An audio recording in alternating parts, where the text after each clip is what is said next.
Dear viewers, good evening to all of you. Now I would like to deal with a type of adjective known as possessive adjective.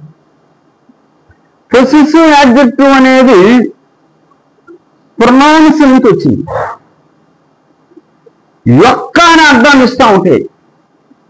అవి నౌన్కి left side నుండి noun గురించి కొంచెం సమాచారం ఇస్తాయి కాబట్టి, రెండోది ఓనర్షిప్ని possession తెలియజేస్తుంది కాబట్టి వాటిని పొసెసివ్ యాడ్జెక్టివ్స్ అని అన్నాడు. ఇప్పుడు దిస్ బుక్ అన్నావు, అదేం పొసెషన్ నేను చెప్పాల, దిస్ ఫలా అని చెప్తుంది, అందువల్ల డెమాన్స్ట్రేటివ్. ఇక్కడేమైంది, my book, our books,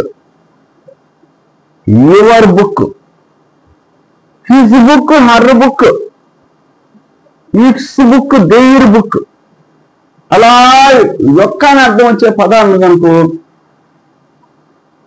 నౌన్లకు left side వాడుకుంటే,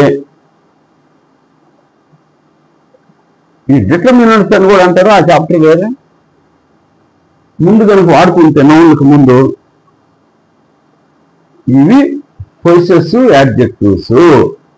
చాలా సింపుల్ అనేవి.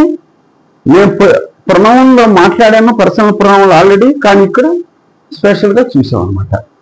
మై బుక్ అన్నాడు, మై అండర్లైన్ చేశాడు పరీక్షల్లో. ఏమంటాడు, ఏంది ఇది ప్రొనౌనా యాడ్జెక్టివ్ అంటాడు. యాడ్జెక్టివ్ అని చెప్పాలి, ఖచ్చితంగా చెప్పాలంటే తప్పదు. ఈ విధంగా అన్నిటి గురించి డీల్ చేసాం. బాగా ఒకటి 10 సార్లు చదవండి అన్ని రకాలు. 7 రకాలు చెప్పాను, సుమారు 9 ఉంటాయి అన్ని కలిపి లోపల ఇంటర్నల్గా కూడా. వీటన్నిటిని బాగా ఒకటి 4 సార్లు చదువుకోండి, డౌట్ లేకుండా చేసుకోండి, ఇంట్రెస్ట్గా చదవండి. తర్వాత యాడ్జెక్టివ్ చాప్టర్లో next how to form adjectives అని కానీ, లేక డిగ్రీస్ ఆఫ్ కంపారిజన్, ఆ టైపులో మనం చూడాల్సి వస్తుంది. Thank you very much for ever being with me.